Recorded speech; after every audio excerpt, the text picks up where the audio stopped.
Hello guys, this is Mr. Sharp. Today, your Reader's Workshop lesson will be about themes and evidence. This is the last skill that we got to in school. We definitely need some more practice with it, so I think we'll focus on it this week. I've made a little chart here for you guys. This will be the linked assignment on Google Classroom. And today we are going to be reading The Velveteen Rabbit by Marjorie Williams. It might be Marguerite Williams, I'm not sure. This is a book that meant a lot to me when I was a kid. I hope you like it too. And yeah, we'll jump right in. There once was a Velveteen Rabbit, and in the beginning he was really splendid.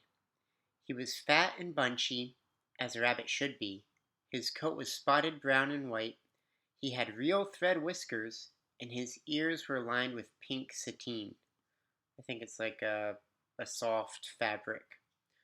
On Christmas morning, when he sat wedged in the top of the boy's stocking, with a sprig of holly between his paws, the effect was charming. This is a picture you see, the stocking, that's like the Christmas sock. He was inside it.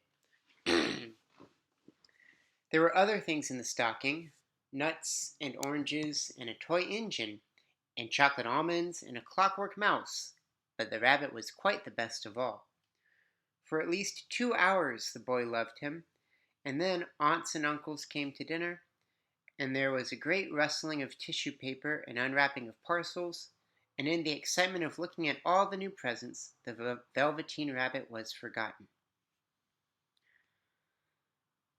For a long time he lived in the toy cupboard or on the nursery floor, and no one thought very much about him.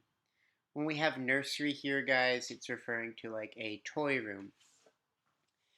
He was naturally shy, and being only made of velveteen, some of the more expensive toys quite snubbed him.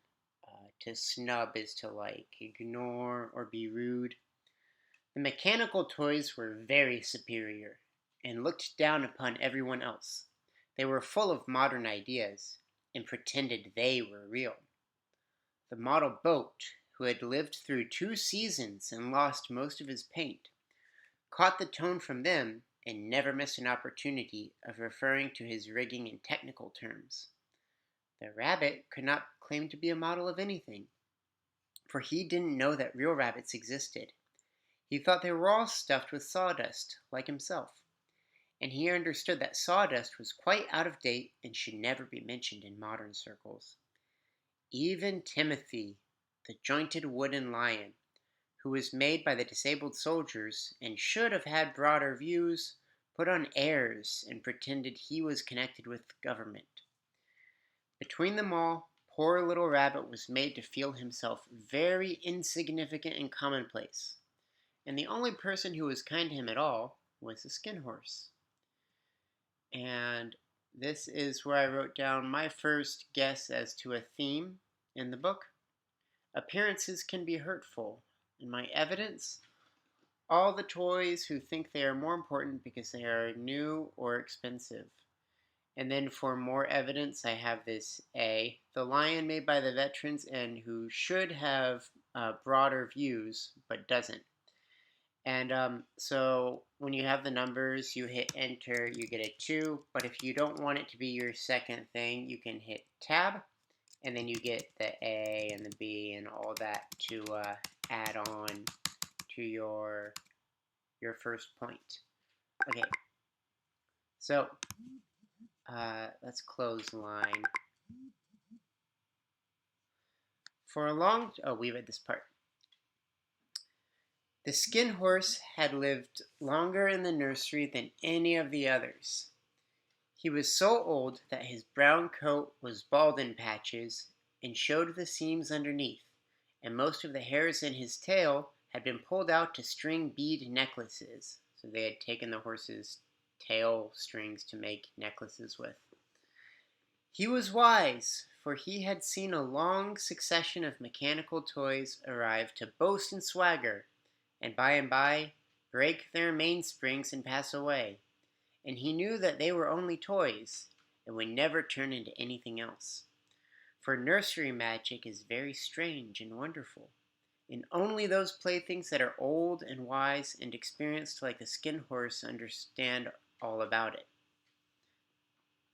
"What is real?" asked the rabbit one day, when they were lying side by side near the nursery fender before Nana came to tidy the room. "Does it mean having things that buzz inside you and a stick-out handle, like the wind-up mechanical toys?" "Real isn't how you are made," said the Skin Horse. "It's a thing that happens to you. When a child loves you for a long, long time, not just to play with, but really loves you, then you become real." "Does it hurt?" asked the rabbit. "Sometimes," said the Skin Horse, for he was always truthful. "When you are real, you don't mind being hurt." "Does it happen all at once, like being wound up?" he asked, "or bit by bit?" "It doesn't happen all at once," said the Skin Horse. "You become. It takes a long time. That's why it doesn't often happen to people who break easily, or have sharp edges, or have to be carefully kept. Generally, by the time you are real, most of your hair has been loved off, and your eyes drop out, and you get loose in the joints and very shabby. But these things don't matter at all, because once you are real, you can't be ugly, except to people who don't understand." "I suppose you are real?" said the rabbit, and then he wished he had not said it, for he thought the Skin Horse might be sensitive. But the Skin Horse only smiled. "The boy's uncle made me real," he said.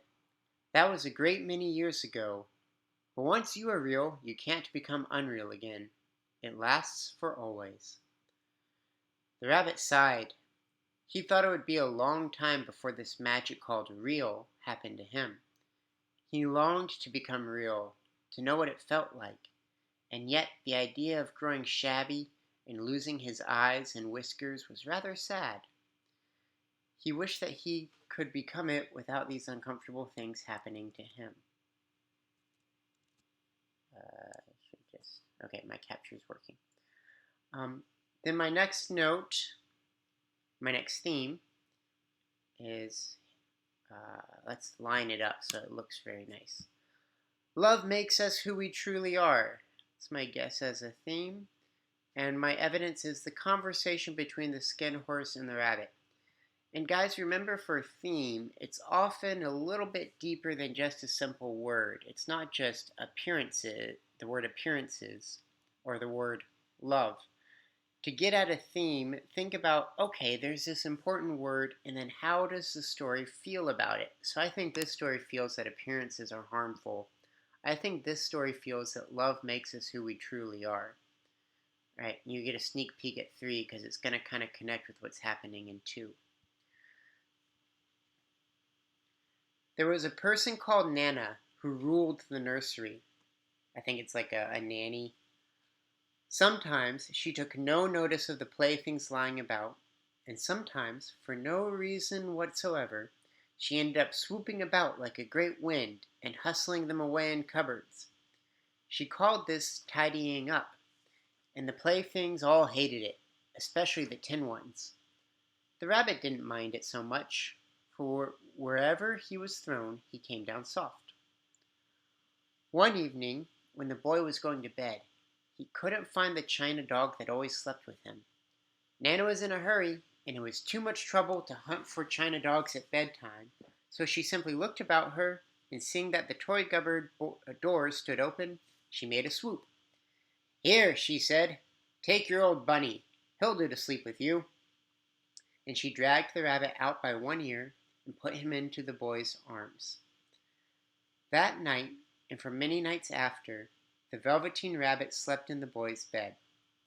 At first, he found it rather uncomfortable, for the boy hugged him very tight, and sometimes he rolled over on him, and sometimes he pushed him so far under the pillow that the rabbit could scarcely breathe.